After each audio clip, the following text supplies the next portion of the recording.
Biz övladlarımızdan fəxr edirik. Biz bilirik ki, bir valideyn olaraq bizim övladlarımız haqq yolundadır. Onlar həmişə düzü düz, əyrini əyri deyiblər. Məhz buna görə də həbs olunublar. Mən Aytacın və Aytacın simasında olan bütün jurnalistlərin haqqı olan azadlıqlarını tələb edirəm.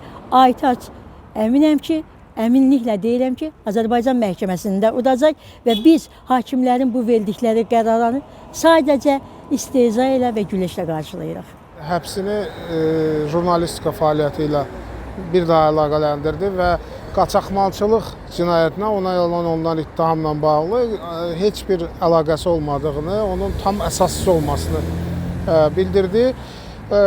Biz də öz mövqeyimizi bir daha təkrarladıq. Lakin gözlənildiyi kimi birinci instansiya məhkəməsinin qərarı qüvvədə saxlanıldı.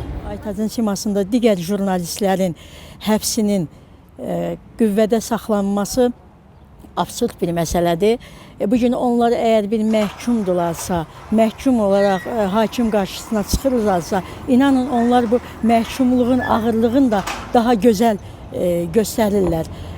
Ancaq bugün də olmasa çox bir yaxın bir gələcəkdə həmən bu hakimlər verdikləri qərarlardan peşman olacaqlar və onlar da bu məhkum olunmuş jurnalistlərin yerində olacaqlar.